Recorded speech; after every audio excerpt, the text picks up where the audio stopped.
ጸጋ ለእናንተ ይሁን እንዴት ናችሁ ደህና ናችሁ ጸጋ ለእናንተ ይሁን እንዴት ናችሁ ደህና ናችሁ ከዚህ በኋላ በዚህ ሚዲያ የተለያየ ፕሮግራሞችን ይዘን እንቀርብላችኋለን የሚዲያው ርዕስ ህይወት ተገለጠ አይተናል እንመሰክራለን በሚለው የተለያየ መንፈሳዊ ፕሮግራሞችን ወደናንተ የሰዎችን ህይወት ምስክርነት እንዲሁም መጽሐፍ ቅዱስ ጥናቶችን የተለያየ ነገሮች ወደናንተ ይዘን እንቀርባለን ዛሬ ደግሞ አብሮኝ እንግዶች አሉ ከነዚህ እንግዶች ጋር አብረን ቆይታ እናደርጋለን ካጠገብ ያለችው እህት አገልጋይ ታደለች ትባላለች እህት ሳራ ትባላለች ከዚህኛው በስተግራ በኩል ደግሞ ያለችው እህት ፍቅር ትባላለች ወይም ሚሚ ትባላለች አብረን ዛሬ ቆይታ እናደርጋለን ፕሮግራማችን ከመጀመራችን በፊት ከእህታችን ከታዱ አገልጋይ ታደለች ጋር ጸሎት አድርገን ወደ ዛሬ ፕሮግራም እንሄዳለን እና ተጸልይልናለሽ እንጸልያለን እግዚአብሔር ሆይ እናመሰግንሃለን በጌታ በኢየሱስ ክርስቶስ ስም በዚህ ሚዲያ የተለያዩ ነገሮችን ይዘን ስንቀርብ ላንተ ክብር ላንተ ምስጋና አንተ በህይወታችን ያደረከውን ነገር ደግሞ እንድንናገር ለሌሎችም ደግሞ ጌታ እግዚአብሔር ሆይ የህይወት ምስክርነት ሆኖ መመለስ እንዲሆን በኢየሱስ ስም እንጸልያለን አሜን እግዚአብሔር ሆይ በዚህ ጸጋ ይርዳን አምላክ ሆይ በኢየሱስ ክርስቶስ ስም ሰዓቱን ጊዜውን ላንተ እናስረክባለን አሜን ባንደበታችን አንተ ተናገር በጌታ በኢየሱስ ስም አሜን አሜን አሜን ጌታ ይባርክሽ አሜን ደግሜ ላስታውቃችሁ ፈልጋለሁ እህት ታደለች ትባላለች እንኳን ደህና እንዲሁም እህት ሳራ ትባላለች አገልጋይ ናት በወንጌል ካገለግላለች እንኳን ደህና መጣሽ እንዲሁም እህታችን ፍቅር ወይም እንደገና ደግሞ ሚሚ ትባላለች እሷም አገልጋይ ነች በኳየር በተለያየ አገልግሎት ውስጥ ታገለግላለች እንኳን ደህና ቆየሽ እንኳን ደህና መጣችሁ ዛሬ በዚህ ቆይታ በመናደርግበት ፕሮግራም ላይ እህት ከታደለች ጋር አብረን ከዚህ በኋላም በእነዚህ ፕሮግራሞች አብረን ስለምንሰራ ሁላችንም ዛሬ እሷ ከህይወቷ ተሞክሮ ትነግረናለች ጌታ ኢየሱስን ባገኘችበት መንገድ ትነግረናለች ዮሐንስ እንደተናገረ እኛም አይተናል እንመሰክራለን ብሎ እንደተናገረ አይተናል እንመሰክራለን ዳሰናል ጨብጠናል እያለ ይናገራልና ታዱ ለሷ አንደኛ ዮሐንስ መልእክት ለሷ በህይወቷ ላይ ምን አይነት ቦታ ይሰጣል ወይም ዮሐንስ የተናገረው ነገር እንዴት ትመለከቻለሽ አመሰግናለሁ ፓስተር ስለተሰጠኝ ጊዜ አመሰግናለሁ እንግዲህ አንደኛ ዮሐንስ ምዕራፍ 1 ቁጥር 2 ላይ ያለው ቃል ነው ግን ከቁጥር 1 ጀምሬ አነባለሁ ዮሐንስ አንደኛ ዮሐንስ መልእክት ምዕራፍ 1 ከቁጥር 1 ጀምሮ በኢየሱስ ስም አነባለሁ የነበረውንና የሰማነውን ባይኖቻችንም ያየነውን የተመለከትነውን እጆቻችንም የዳሰሱትን እናወራለን ህይወትም ተገለጠ አይተንማል እንመሰክራለን ከአብ ዘንድ የነበረውንም ለኛም የተገለጠውን የዘላለምን ህይወት እናወራለን ይላል እንግዲህ ፓስተር እንደጠየቅሽ በዚህ ቃል መሰረት በህይወቴ ምን ሆነ እንዴትስ ጌታን አገኘሽ ለሚለው ጥያቄ ጌታን ያገኘሁት በወጣትነት እድሜ ነው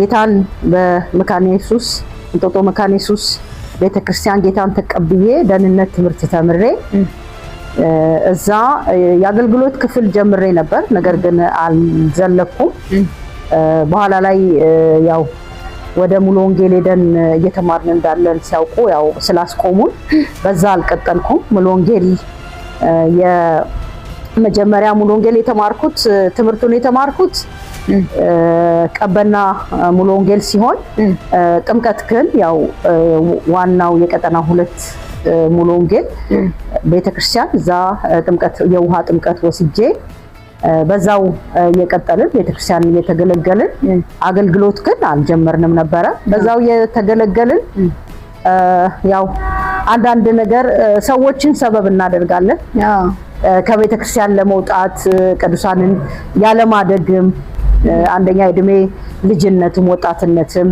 እንደገናም ደግሞ በህይወት ያለማደግም ከእግዚአብሔር ቤት ወጥቼ ያው ሰዎችን ለመጉዳት ብዬ እንደገናም የተበቀልኩ መስሎኝ ከእግዚአብሔር ቤት በመውጣት በብዙ ውጣ ውረድ ያልተፈለገ ህይወት ውስጥ ገብቼ እንደገናም ያው ልጅም ወለድኩ ልጅም ወልጄ የተወሰነ ዓመት ከጌታ ቤት ርቄ ነበረ። እግዚአብሔር ግን በህልም ይናገረኝ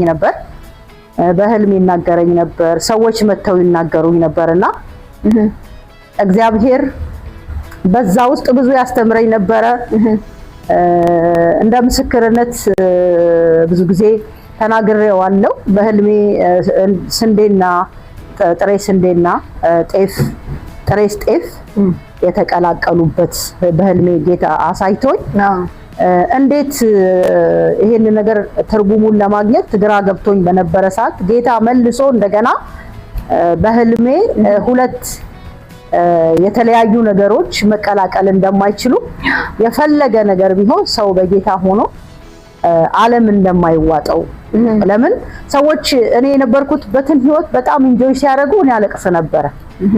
በጣም አለቅስ ነበር፣ በጣም አዝን ነበር። ግን አጥቻ አይደለም፣ ግን በጣም ውድቀት ውስጥ ነበርኩ። በጣም ራሴን ለማጥፋት ብዙ ጊዜ የሞከርኩበት ጊዜዎች ሁሉ ነበሩ። ከዛም አልፎ ተርፎ አዋቂ የሚባል ቦታ እስከምሄድ እግዚአብሔር በቃሉ ኢየሱስ ጌታ ነው በሚል የሰዎች አጥር ላይ ጽፎ ተናገረኝ። እዛም ጠንቋዩ ቦታ እግዚአብሔር እኔ ነኝ የማውቀው በሚል በእውኑ ለእግዚአብሔር የሚሳነው ነገር አለ እንጂ በሚል ጥቅስ እግዚአብሔር ከዛ ቦታ በምንም ነገር በማልፈልገው እንደማልፈልግ እግዚአብሔር በዛ ቃል ተናገረኝ። ጌታ እሱ ሁሉን እንደሚችል ተናገረኝ እያለቀሱ ጠንቋዩም ሳይናገረኝ ከጠንቋዩ መፍትሄ ሳልቀበል የእግዚአብሔርን መፍትሄ ግን ፈልጌ ወደ ቤቴ ተመልሻለሁ።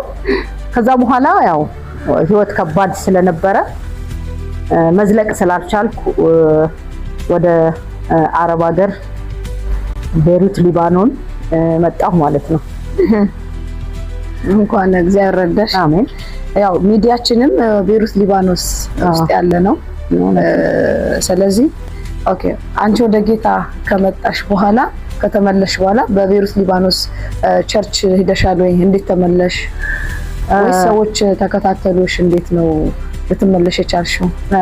ኦኬ እንግዲህ እዛው ኢትዮጵያ ያለሁኝ ባካረኩበት በኋላ ስመለስ ጉባኤ እግዚአብሔር ቤተክርስቲያን መማር ጀምሬ ነበር። እንደገና አዲስ አበባ ጉባኤ እግዚአብሔር ቤተክርስቲያን 6 ኪሎ ያለችው አጥቢያ ትምህርት እየተማርኩ የደህንነትም አገልግሎትም ትምህርት እዛው ደቀ መዝሙርም ትምህርት እየተማርኩ ድንገት የቤሩት እንትን መጣልኝና እነሱ ጸልየውልኝ እግዚአብሔር ታላቅ ቃል ሰጥቶኝ በጣም ፍርሃት ነበረኝ አረብ ሀገር መምጣትና እግዚአብሔር የተናገረኝ ንፍልሞች እንኳን ቢሆኑ እንደ እንጀራ ይሆኑልናል የሚለውን ቃል እግዚአብሔር ሰጥቶኝ መጣሁ። በእውነት ሰዎቹ ስመጣ ቤት ውስጥ የነበረችው ልጅ በጣም የሚያስፈራራ ቃላት ነበር የተናገረችኝ። እውነት ግን እግዚአብሔር እኛ እንኳን ታማኝ ባንሆን እሱ ታማኝ ነውና እንደ እንጀራ ነበር ሆነውልኝ የነበሩት።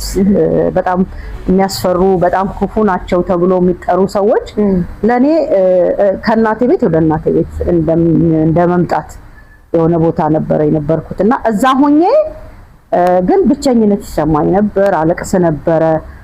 ለምን አንደኛ ብዙም እግር የተከለ ለምን እየወጣው እየገባው ስለነበረ በደንብ እግር የተከለ ነገር ስላልነበረኝ በጌታ ቃሉንም ባለበው ምንም ብቸኝነት ይሰማኝ ነበር። በዛ መሃል ያው እህቴ ታማ ስለነበረ በጣም ይከፋኝ ነበር። የእህቴ ሞት እንደገና ጌታን እንድተው አደረገኝ ማለት ነው።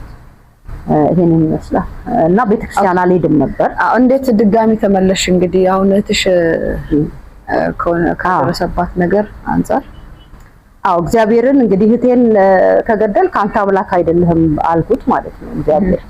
እግዚአብሔር ሁሌም አምላክ ነው። እሱ በምንም ነገር አምላክ ነው፣ ተሳስቶ ማያውቅም። በጣም ሐዘን ውስጤን ሰብሮት ስለነበረ እግዚአብሔርን መበቀል ነበር ያስኩት። ዝም ብዬ ፈቃድ አይፈቀድልኝም፣ ግን ሴትዮዋን አስተኝቼ ወጥቼ መጠጥ ጠጣ ነበር። ያልሆነ ኮንትራት እያለሁ መውጣት አልችልም። ሴትዮዋ ቀን ነው የምተኛው፣ እወጣለሁ፣ መጠጥ እጠጣለሁ። በህይወት የጠጥቼ ማላቃቸው መጠጦች ሁሉ ጠጣ ነበረ። በጣም ያስጠሉ መጠጦችን ማለት ነው። ሰዎቹ ጥሩ ነበሩ ማለት ነው ወይስ? ሰዎቹ እሷ ብቻ ነበረች፣ አሮጊት ናት እሷ። ልጆቿ ሩቅ ናቸው። ጠዋት ነው የሚመጡት፣ ከሰዓት በኋላ አይኖሩም። እና ወጣና ጠጣ ነበር። በዛ ህይወት ውስጥ እያለው ግን ቅዱሳን ጓደኞች ነበሩ። እንግዲህ የሞተች ጊዜ ያገኘዋቸው ወገኖች ነበሩ። አሁን እዚህ ቤሩት የሉ። እነሱ አንዳንድ እንትኖችን ያመጡ የሚነበብ ነገር ያመጡልኛል። እነሱም ይጸልዩልኛል። አንዳንዴም ቤቴ ድንገት ይመጣሉ። ግን እኔ ያው እነሱ ሲሄዱ የውሸት ህይወት ነበር የነበረኝ። እነሱ ፊት ለፊት ክርስቲያን መስላለሁ። ግን እኔ ያው አብረሻቸው እዛ ያለው ምንተን መጸለይ ያለው ምን እላለሁ። ብቻዬም እኮ ስሆን ሲከፋኝ እጸልያለሁ። ሰክሬ መጥቼ ልጸልይ እችላለሁ። መጽሐፍ ሰክሬም እንትን ላነብ እችላለሁ። ዘፈን እየሰማሁ ላነብ እችላለሁ መጽሐፍ። ጌታ ግን በጣም የሚገርመው ነገር ሁሉ ጊዜ ጌታን ካገኘው ሰዓት ጀምሮ ፍቅሩ በፍጹም ከኔ ውስጥ አይሄድ። ይገርም ምንም ውስጥ ሆኜ ጌታ ከፍቅሩ ከኔ ሄዶ አያውቅም። ይሄ ቃል እውነት ነው። በህይወቴ ብዙ ህይወት ተገለጠ አይተንማል። ጌታን ካገኘው በኋላ ያለው በህይወቴ የመጣው ነገር ስወጣም ስገባም እዛም ጎዳው ነገርና ጌታ ምንም ነገር ሳይሰጠኝ ወደሱ ስመለስ የሚሆንልኝ ነገር በጣም የሚደናንቁ ነገሮች ስለሆኑ ወደ ጌታ ቤት ሳልመጣ 7 አመት ኮንትራክት ቤት ቆይቻለሁ። ከዛ በኋላም የተወሰነ አመቶች ቆይቻለሁ። ግን ያው በሚዲያ የሚያገለግል አንድ ፓስተር ሰዎች ናቸው እሱንም ዋትስአፕ ላይ አድ ያረጉኝ። በዋትስአፕ አገልግሎት በፓስተር ያሬድ ተስፋዬ ያሬድ መጽሐፍ ያለው ያሬድ ኢትዮጵያ ያለው በዋትስአፕ ነው የሚያገለግለው። የማን ነው ስሙ? ሄቨን ዌይ ኢንተርናሽናል ቸርች ፓስተር ነው ዋና ፓስተር። እሱ የዛኔ እኔ በጀመርኩ ሰዓት ገና አመት ምናምን በዋትስአፕ የሚዲያ አገልግሎት የጀመረበት ሰዓት ነበር። በጣም በብዙ ህይወቴን የሚቀይር በጣም በብዙ ከለቅሶ እንድወጣ በጣም በብዙ የተከፋውበት የወደኩበት ሞቴን የተመኘውበት ብቸኝነት የተሰማኝ ሰዓት እግዚአብሔር በሱ ሆኖ አገኘኝ። ከዛ በኋላ ምንን እንድፈልግ አረገ። እሱ በጣም ያስተምር የነበረው ምንድነው ህብረት፣ ቤተክርስቲያን ሰው በሚዲያ ብቻ ተምሮ በቴሌቪዥን ብቻ አይቶ ጌታን እንትን ማለት እንደማይችል ጊዜ እግዚአብሔር ከሰጣችሁ ከወገኖች ጋራ ለማገልገል ከወገኖች ጋራ ለመገልገል ህብረት ያስፈልጋል ነበርና ያ በጣም ጥማት ሳሳደረብኝ እህቶችን ለማግኘት ወገኖች ለማግኘት ወደ ቤተክርስቲያን መጣሁ ማለት ነው። አስታውሳለሁ ወደ 8-7 አመት አካባቢ እሱ በሚዲያ በዚህ በዋትስአፕ ብዙ ሰዎች አሁን 9 አመት መሰለኝ 9 አመት ሆኖታል። የዛን ጊዜ አካባቢ ማለት ነው። እኔ የመጀመሪያው ሁለተኛው ዙር 40 ቀን ጾምና ጸሎት ላይ ነው የተቀላቀልኩት። አሁን ይሄኛው አመት 9ኛው ዙር የ40 ቀን ጾምና ጸሎት እርግጠኛ አልገባም። ግን ቸርች ውስጥ በጣም ይፈራ ነበርና በጣም ያስተምር ነበር። በተለይ በስደት ያሉ ሰዎች በዛም ዋትስአፕ አገልግሎት በጣም ብዙ ሰዎች እንደዳኑ ጌታ እንደተቀበሉ ምስክርነት የራሱ እግዚአብሔር ይመስገን። እግዚአብሔር ይባርከው። ሌላው ታዱ እንግዲህ ጠይቅሽ የምፈልገው ምንድነው እንግዲህ ቤሩት መተሽ እህትሽ በኋላም እንግዲህ ከባካርሽ በኋላ ከተመለሽ ደግም የምጠይቀው ወደ አገልግሎት አሁን እኔ እስከማውቀው ረጅም ጊዜ ታገለግያለሽ። እንዴት ወደ አገልግሎት መጣሽ? እንዴትስ አሁንም እንግዲህ ያገለገልሽ ነው እና እንዴት ልትመለሽ ይቻልሽ? እግዚአብሔር ይባርክሽ። እንግዲህ መልካም ጥሩ ጥያቄ ነው። አገልግሎት እኔ በውስጥ አገልግሎት የለም። ቅድም የረሳው አንድ የተረሳውት መናገር የምፈልገው ነገር ጌታ ገና ወደ ጌታ ስመጣ እግዚአብሔር እንደማገለግለው ተናግሮኛል። እግዚአብሔር መጽሐፍ ቅዱስ እንደሚናገር ቅዱስ ካህናት እንደሆናችሁ ይናገራችሁ ብሎ ይናገራልና ካህን ደግሞ አገልግሎት ነው ስራው፣ ህዝብ ማገልገል ነውና ስራው።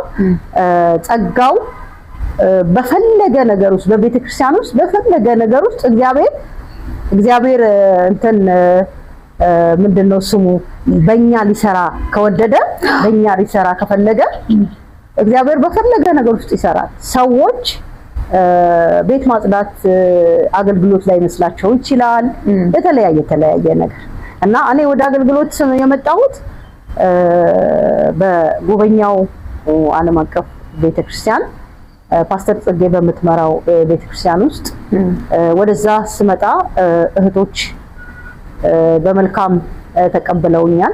አገልጋዮች በመልካም ተቀበለውኛል። በፍቅራቸው እጅግ በጣም መልካም የሆነ አቀባበል ያጣሁትን ፍቅር አገኘው። የሚያቅፉኝ ወገኖች አገኘው። በጣም ተጎድቼ ብቸኝነት ዙሪያ የነበሩ ሰዎች ትተውኝ ሞት በተመኘው ሰዓት ጌታ አጠገቤ የሚያቅፉኝ ሰዎች ሲሰጠኝ ልቤ በደስታ ስለፈነጠዘ ከነሱ ጋር ኃይለኛ መቀራረብ ሳደርግ በጣም ፈጣን ነበርኩና ፓስተር እንግዲህ እግዚአብሔር ነው በሷ አንተን ያለው እሷ በራሷ ፈቃድ አይደለም ያንን ያደረገችው አገልግሎት ሰጠች መስተንግዶ ወይም ደግሞ አሸርነት አገልግሎት በመሪነት እንዳገለግል ሰጠች በእንደዚህ ነው ወደ አገልግሎት የተመለስኩት አሁን ደግሞ ያለውበት ቸርች በቤተክርስቲያን መሪነት እንዲሁም ደግሞ በዲያቆንነት ማገለግልበትም እንግዲህ ጌታ ረድቶን እስካሁን እያገለገልን ያለ ነው ወደ እንደዚህ ነው ወደ አገልግሎት የመጣሁት እስቲ በዚሁ እየተነጋገርን እየጠጣን ግን በዛው ትንሽ ለማጥና ብሬክ በዛው ምጣይቅሽ በማስተንግዶ እንግዲህ ስታገለጊ ከገጠመሽ ነገር የሚያስቅ ነገር አንድ ነገር በጣም ብዙ ነገር ይገጥማል አገልግሎት ሁሉ ጊዜ አሸወይን አይደለም ደስታ አይደለም አገልጋይ ክርስቲያን ባጠቃላይ አገልጋይ ብቻ አይደለም ክርስቲያን ባጠቃላይ ሁሉ ጊዜ ሁላችንም ከተለያየ ቤት ስለምንመጣ የተለያየ ነገር ስለሚኖረን የተለያየ ባህሪ ስለሚኖረን ክርስቲያን እንኳን ብንሆን ጸጋው አቆመውን እንጂ ፍቅሩ የክርስቶስ ፍቅር በህብረት ሰብስቦን እንጂ ለማንም ማንመች ሰዎችን ነው እንድንመች ያደረገውና በብዙ በመስተንግዶ አገልግሎት ወይም ደግሞ በአሸርነት አገልግሎት ውስጥ በጣም ህፃናት ልጆች ሊመቱን ተነስተው ያውቃሉ በጣም የሚያስቀኝ አንዲት ትንሽ ልጅ ናት አይኗ ትልልቅ ልጅና እየወጣች እየገባች በጣም አስቸገረችኝ ስብከት እየተሰበከ ነው ሰው ቃል እየሰማ ነው እሷ ግን ቤቱ እንትን ያለ ስለሆነ ማንም ሰው ሲንቀሳቀስ ይታያልና ሰው አንድ እሷ በተነሳች ቁጥር ይዞራል ጫርሻ ላይ በቃ እኔም ትንሽ ኃይለኛ ስለነበርኩ አሁን ጌታ ይባረክ እንትን ብያለሁና ተቆጣሁኝ ማለት ነው ወይ ውጪ ቆይ ወይም ደግሞ ስልክሽን ውጪ አውርተሽ እዛው ጨርሰሽ ነይ ወይም ደግሞ ስልክሽን አጥፍተሽ ቁጭ በይ አልኳት እዛ ፕሮግራም ሲያልቅ ልደበድበኝ መጣችና ይሄ የሚያስቅ ነገር ገጥሞኛል በአገልግሎት ደግሞ እጅግ በጣም ብዙ ደስታዎች አብሮ በመብላት አብሮ በመተዛዘን በጣም ብዙ የእህቶችን ፍቅር ብዙ መጎሻሸሙንም ይቅር መባባሉንም መተቃቀፉንም መራራቁንም በጣም በብዙ አይተናል ነገር ግን እግዚአብሔር አንዴ ያገናኘን ምንም አይነት ነገር ስለማይለየን እስካሁን ድረስ ዘልቀናለን አሜን ካሁንም በኋላም ደግሞ በጌታ እስካለን ድረስ እንቀጥላለን አሜን ሌላ ቀጣይ ሳምንት ላይ ምን ቀጥለው ቢኖርም አንድ የመጨረሻ ጠይቀሽና ለዛሬ እናቆማለን ግን አስታውሳለሁ አንቺ ወደ ቸርች በመጣሽ ጊዜ በጣም ቀጭንም ነበርሽ እና መንፈሳዊ ሰው ነው እንደውም በጣም አሁን አንቺ ስትነግሪኝ የገረማለሁ ከዛ በኋላም ብዙ ጊዜ ስለሰማው መንፈሳዊ ሰው የምትጸልይ እንደገና ደግሞ በቃ በጣም ጠንካራ ሴት ሆነሽ ነው ታየሽው በርግጥ እግዚአብሔር ካለ ያለሽበትን ነገር ያውቃል እንዴት ነው እንደዛ ሊታይ ይቻለው ከጌታ ስለምትወጂ ነው ወይስ በጣም ተመልሰሽ ነበር አይደለም እንዴት ነው መንፈስ ልክ ንስሐ የገባውለት በጣም የሚገርም አንድ ነገር ልንገራችሁ እሺ ባለም በጣም ያኔ ባዝኜ በሆነም ያው ጌታን ወደዋለሁና በልሳን የተሞላሁት ወደ ዓለም ሳልሄድ በፊት ነው። ገና ጌታ እየተጸለየ በልሳን በመንፈስ ቅዱስ ተሞልቻለሁ እና ልክ ንስሐ የገባው ዕለት እቤቴ ውስጥ ሆኜ ነው መንፈስ ቅዱስ እንደገና በልሳን እንድጸልይ እንደገና ደግሞ እግዚአብሔር ሪፍሬሽ አደረገኝና ረጅም ሰዓት እንድጸልይ ያላሰብኩትን ያላቀድኩትን መንፈስ ቅዱስ ራሱ ያመጣ ያጸልየኝ ነበር። የጸሎት ኃይል ይሄን ያክል ጸላይ ጉልበት ያለኝ ሆኜ አይደለም። ጸጋው ግን በቆምኩ ሰዓት በኔ ይሰራል። በቆምኩ ሰዓት ጸጋው በኔ ይገለጣል። ማንም ከብርታቱ አይደለም። ብርቱ መንፈስ ቅዱስ እሱ በእኛ ድካም ውስጥ የሚሰራ መንፈስ ቅዱስ በድካማችን እየሰራ ኃጢያታችንን ይቅር እያለ ድካማችንን ይቅር እያለ ያበረታል። ቆምን እንጂ ከኛ ብርታት አይደለም፣ በኔ ብርታት አይደለም። አሜን። ሌላ ደግሞ አሁንም ያው በማስጠንቅዶ ብቻ አይደለም የምታገለግይ ነበር አይደል? በፕሮግራም መምራት እንደዚህ በቃልም ታገለግይ ነበር። አዎ እንግዲህ ብዙ ጊዜ በጣም ያገለገልሽው በምንድነው? ብዙ ያገለገልኩት ያው በእንተንም በፕሮግራም መምራት ረጅም ጊዜ አገልግያለሁ። ብዙ ያገለገልኩት መስተንግዶ እና ያው በገንዘብ ነክ ዲያቆንና በሱ ነው ረጅም ጊዜ ያገለገልኩት። ፕሮግራሙን ለረጅም ጊዜ ሁለቱም ያለሁበት በፊት የነበርኩበትም አሁንም የብርሃን ልጆች ቤተክርስቲያን ወይም በክርስቶስ የብርሃን ልጆች ቤተክርስቲያን በዚህ በፕሮግራም መምራትም ቃል በማካፈልም እንዲሁም ደግሞ በዲያቆንነትም አገለግላለሁ። በማስተባበር አገለግላለሁ ማለት ነው እና ያው አገልግሎቱን እንግዲህ በሁሉም ዘርፍ አገለግላለሁ። ጌታ በሰጠኝ በጣም የሚገርመኝ አንዳንድ ጊዜ ራሴ ተቀምጬ ቤቴ ሆኔ ማንኝ ቤቴስ ምንድነው? ለምን እኔ ምንም አይደለሁም። እግዚአብሔር ግን በብዙ ቦታ ስገባ እዛም ስገባ ጌታው ከኔ ጋር ይሰራል። ያው በጣም ሳስታውስ ፓስተር ጽጌ ጸሎት ውስጥም ታስገባይ ነበር፣ በሰንግዶ ውስጥም ታስገባይ ነበር፣ መሪዎቹም ታስገባይ ነበር፣ ስብሰባ መሪዎች ጋርም ትልከይ ነበርና በጣም ብዙ ቦታ ጌታ ነው ከኔ ጋር የሚሰራው እንጂ እኔ ጉልበት ኖሮኝ አይደለም። ጌታ ኢየሱስ ክርስቶስ እጅግ በጣም መልካም አባት ነው። በምህረቱ ባለጸጋ የሆነ ጌታ ነው። አንድ ሜሴጅ ጥዬ ለማለፍ መወደው ወደ ዓለም የተመለሳችሁ በዓለም በጣም የደከማችሁ እየጠጣችሁ የተለያየ ነገር እያላችሁ እግዚአብሔር ይቅር ይለናል ወይ ይመልሰላል ወይ የምትሉ ከሆነ እግዚአብሔር በጳውሎስ የሰራ አሳዳጁን እንደገና ታላቅ የወንጌል አርበኛ ያደረገ የካደውን ጴጥሮስን አንተ አለቴ ነህ ያለ እንደገና ወደሱ በክብር የመለሰ ጌታ እኔን ያቆመኝ ጌታ ብዙዎችን በዓለም በብዙ ጣውረድ ብዙ ምስክርነትን እንሰማለን ከወንድሞች ከእህቶችና ኑ ወደ ጌታችሁ ኑ አባቱ 15 ሉቃስ 15 ላይ ያለውን ታሪክ እንደምናስታውሰው ሁለት ልጆች ያሉት አባት አንዱ ንብረቱን ተካፍሎ ወደ ጋለሞታዎች ሄዶ አጥፍቶ ተመልሶ ሲመጣ አባቱ ተቀብሎታል። ጌታ ደግሞ ከሰው አባት የተለየ ነው። ጌታ የኛን እንተና አይደል ብርታት አይደለም በውድቀታችንም አይጠለንም። ሁሌ የምሕረት እጁ የተከፈተ ነውና ኑ ወደ ጌታ እንደገና ቆሙ፣ እንደገና አገልግሉት። በኃይል ይቀባችኋል፣ በኃይል ያቆማችኋል። የወንጌሉ ምስክርነት ትሆናላችሁ። ተባረኩ ወገኖቼ፣ ኑ ወደ ኢየሱስ። አሜን አሜን። አንድ ምስክር እንድትስቂና እንድታስታውሺ ፕሮግራም ስትመሪ አንድ ጊዜ በመንፈስ ቅዱስ በጣም ተሞልተሽ ምን ሆነሻል? በመንፈስ ቅዱስ እንትን ጉባኤ እየመራሽ ነው። ከዛ በኋላ በጣም ደስ ብሎሽ ዘለልኩኝ እየዘለሽ ነበርና ወደቅሽ አይደል? ወይስ እንዴት ነው? ወደቅኩ እንትን አስጠጋሽ እንዴት ተጋጨው እንትን እያለ እኔ ፕሮግራም ስመራ አሁን ነው አቆም የምመራው አንድ ቦታ። በፊት ቲጂ በጣም እንደዚህ ሰፊ ነው።